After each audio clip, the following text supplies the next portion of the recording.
When it comes to the British royal family, extravagance is practically part of the job description. Forget luxury cars. Well, don't completely forget them, we'll get to them later. We're talking about absurdly expensive things that make even the most extravagant lifestyles seem modest. Take, for instance, their $10 billion real estate portfolio, including palaces, castles, and even entire swaths of land. Ready to dive in? From fairy tale castles to rare, never-before-seen diamonds, here are the stupidly expensive things the British royal family owns. By the way, if you like videos like this and would love to see more like it, then go ahead and give us a like and subscribe below. Alright, let's talk palaces. Because if there's one thing the British royal family has mastered, besides sipping tea dramatically, it's owning some seriously fancy homes. And by homes, I mean palaces so big that even Google Maps gets confused inside them. First up, Buckingham Palace, right smack in the heart of London. It's not just the Queen's or King's crib, it's the Beyoncé of royal residences. With over 770 rooms, including 19 staterooms for fancy events, 52 royal and guest bedrooms for those relatives who just won't leave, 188 staff bedrooms, yes, they live there too, 92 offices, and a whopping 78 bathrooms, more than enough for a game of hide and seek. This place is every inch royalty. Oh, and did I mention it's worth billions? That's right, $5 billion. Makes your mortgage feel a little less impressive, doesn't it? Then there's Windsor Castle, nestled in the Berkshire countryside where the Queen likes to unwind on weekends. Think of it as her cozy retreat, if your idea of cozy is a 1,000-year-old fortress worth $574 million. For a slightly more modern vibe, there's Kensington Palace, the official pad of the Duke and Duchess of Cambridge and their little royals. Valued at around $630 million, it's like a luxury apartment complex, but, with more tiaras. Now, if you're wondering where the royals hang their stockings at Christmas, that would be Sandringham House in Norfolk. Worth about $90 million, it's their version of a country cottage. Sure, cottage. Don't be fooled by that tag. This place spans 20,000 acres and even has its own church. If the British royals have a family favorite, it's Balmoral Castle in Scotland. Purchased by Queen Victoria in 1852, this estate is a private sanctuary worth $100 million. The castle sits on 50,000 acres of rugged Scottish beauty, complete with mountains, rivers, and forests. This is where the family goes to escape the public eye, and probably argue over who left the gates to their private deer park open. Of course, the royal real estate portfolio doesn't stop there. There's Holyrood Palace in Edinburgh for official Scottish duties, and Highgrove House in Gloucestershire, where Prince Charles flexes his green thumb in the gardens. Clearly, being a royal comes with some serious perks, like always having an extra palace in case the Wi-Fi goes out.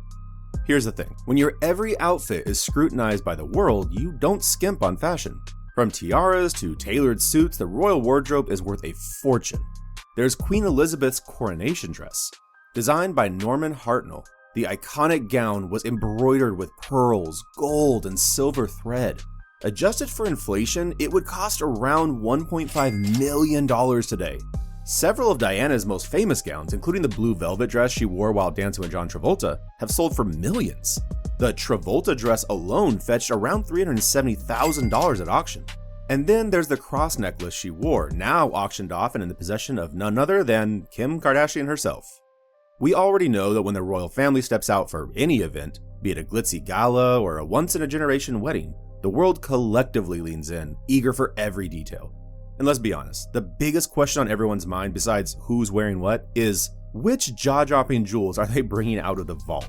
And when it comes to bling, the royals never disappoint. Let's start with the 4-row Japanese pearl choker, valued at around $29,000. This stunning piece, gifted to Queen Elizabeth by Japan, has graced the necks of both Kate Middleton and Princess Diana, proving pearls truly never go out of style. Then there's Princess Diana's aquamarine ring, a sparkling Asprey design estimated at $90,000. Meghan Markle paid tribute to Diana by wearing it at the 2022 Ripple of Hope Gala. The tiara game is strong in this family, with pieces like the Lotus Flower Tiara valued between $100,000 and $500,000, once owned by Princess Margaret, and now a favorite of Kate Middleton.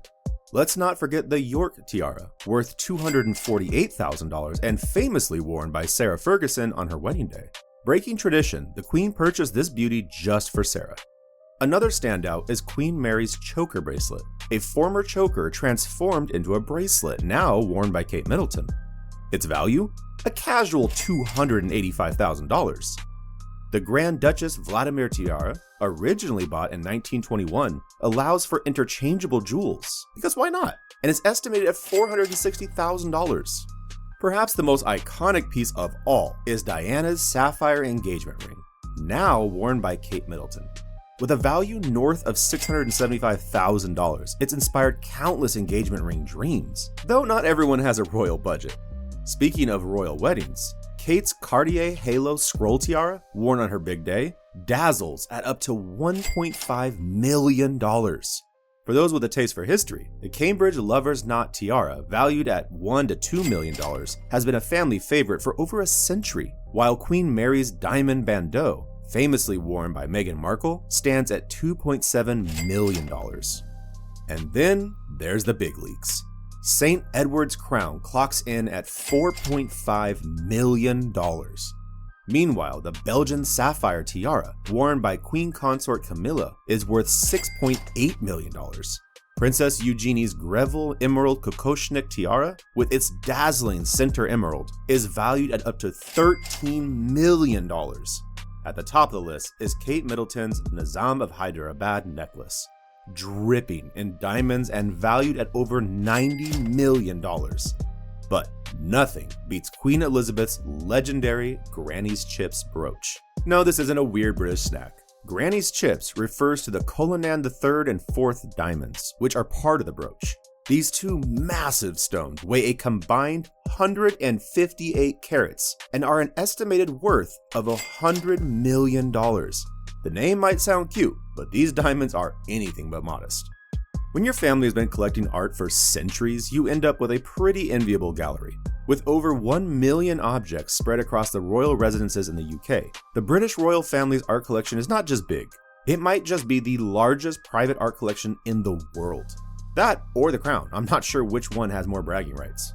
Let's start with the paintings. The collection boasts over 7,000 works, including masterpieces by art world VIPs like Leonardo da Vinci, Michelangelo, Raphael, and Rembrandt. If the Teenage Mutant Ninja Turtles ever wanted to stage a reunion, this is where they'd meet. Highlights include at least 600 drawings by Da Vinci, who apparently never put a sketchbook down. And there's Rembrandt's The Shipbuilder and His Wife. This masterpiece, painted in 1633, hangs in Buckingham Palace. Valued at around $45 million, it's just one of the many iconic works in the Royal Vault. There are works from Van Dyck as well, and even one Vermeer, A Lesson in Music. Sure, it's just one, but it's Vermeer, we'll allow it.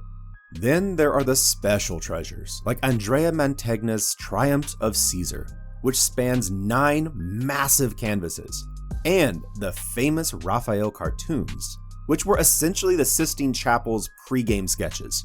Individually, these pieces are valued at tens of millions, but as a collection, priceless. Moving on to furniture, because who says art stops at the walls?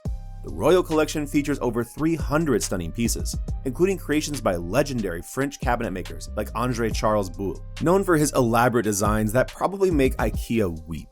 If you're into pietra dura, those intricate stone inlays crafted by Italian artisans, this collection's got plenty to make your jaw drop. These priceless treasures are spread across some of the UK's most iconic residences, including Buckingham Palace, Windsor Castle, and the Palace of Holyrood House. And for the rest of us commoners, some pieces are kindly loaned to museums worldwide, because apparently sharing is a royal virtue. Even royals need to get around, and they don't do it in Ubers. There is the Gold State Coach, an 18th century carriage made of gilded wood and weighing 4 tons that is only brought out for special occasions like coronations. Valued at $3 million, it's the definition of extra. And then there's the Royal Train. This 9-carriage luxury locomotive, complete with a bedroom, bathroom, and dining room, is used for official visits. While its exact value is unknown, the upkeep alone costs $1 million a year. And for soaring through the skies, the British royal family and senior government officials often travel aboard the RAF VIP Voyager, a multitasking Airbus A330 that doubles as a military tanker when not flying VIPs. Retrofitted in 2016 for $12 million, the plane now boasts 58 business class seats, 100 economy seats, a secure communication system, conference facilities, and even a changing room, because nobody wants to disembark looking rumpled. They also occasionally use an Airbus A321, which is technically leased for the Prime Minister's use, but doubles as a royal ride when needed. Because hey, if you can share a plane with the PM, why not? For shorter trips, helicopters are the go-to. The royals zip around in Sikorsky S-76C helicopters, part of the King's helicopter flight. However, the royal household have placed an order for 2 new Augusta Westland AW139s to replace the Sikorskys. Now, let's shift gears, literally. When it comes to cars, the royal family's car collection is a mash of old-school elegance and modern-day horsepower. Much like the monarchy itself, classic on the outside, full of surprises under the hood. Queen Elizabeth II was not just a monarch, but also a bona fide petrolhead. Her Majesty loved being behind the wheel, whether chauffeuring foreign dignitaries across the moors of Balmoral in a trusty Land Rover, or flexing her World War II mechanic skills. That's right, the Queen could probably identify a carburetor faster than most of us can find the wipers. Among her prized cars was a 1955 Rolls-Royce Phantom 4 State Landaulette, a claret and black beauty with a 5.7-liter straight-8 engine. Only 18 of these luxury behemoths were ever made, and naturally the Queen nabbed one. It stayed in service for 43 years, longer than some of her prime ministers lasted in office. Her Majesty also had a soft spot for the quirky 1961 Vauxhall Cresta P8 Friary Estate, custom built with fishing rod holders, a dog guard for her corgis, and even a gun rack. Think of it as the Swiss Army knife of station wagons, fit for a monarch who needed to fish, shoot, and dog wrangle all in one afternoon. And let's not forget the Bentley State Limousine, gifted to her in 2002. This one came with a blast-resistant body, Kevlar tires, and at 130 miles per hour, it could outrun most of the UK's tabloids. Not that it ever needed to. Prince Philip, meanwhile, brought his own flair to the royal car collection. His 1954 Lagonda 3-liter drophead coupe came equipped with a radio telephone, which was perfect for prank calling young Charles and Anne, and an oversized vanity mirror for Elizabeth to check her hat while on the move. Never one to stick to convention, he later designed his own hearse, a military-style Land Rover Defender, completed after 16 years of tinkering. Princess Margaret, true to her dramatic reputation, favored a 1980 Rolls-Royce Silver Wraith 2 in cardinal red, which boasted matte rosewood interiors and black leather trim designed to foil paparazzi flashes. Margaret held on to it far longer than most of her lovers, which feels very on brand. And when she wasn't cruising, she loaned out to everyone from the Queen to the Reagans. Sharing is caring, even in royal circles. King Charles III has his own set of indulgences, mostly in the form of Aston Martins. His 1969 DB6 Volante, a 21st birthday gift from his mother, is famously powered by biofuel made from wine and cheese byproducts. That's right, his car runs on leftovers from a French picnic. But the best part? He's installed a fake eject button on the dashboard, proving that royal humor is as dry as their champagne. Not to be outdone, Charles' 1989 Aston Martin V8 Vantage was a gift from the Emir of Bahrain, modified to remove its beefy spoiler but keeping the powerful engine intact. Because even a king wants to go fast, just discreetly. Princess Anne's love affair with cars began with a 1970 Reliant Scimitar GTE, a fiberglass sports car that proved Reliant could do more than make Del Boy's three-wheeler. She's owned 9 Scimitars over the years, proving she's not one to abandon her favorites. Meanwhile, Princess Diana brought glamour to the royal carpool with her 1987 Jaguar XJ SC, customized with rear seats for her boys, and her later and controversial 1991 Mercedes-Benz 500 SL. Apparently, not buying British once caused an uproar. Prince William inherited the family's need for speed, balancing his stately Bentleys with a Ducati 1198S Evo Corsa SE superbike. His wife Kate is reportedly not a fan, which is fair since even mice have taken a bite out of his bike's wiring. Recently, William went electric with an Audi RS e-tron GT, which rockets from 0 to 62 miles per hour in just 3.3 seconds. Saving the planet at neck-snapping speeds sounds very Duke of Cambridge.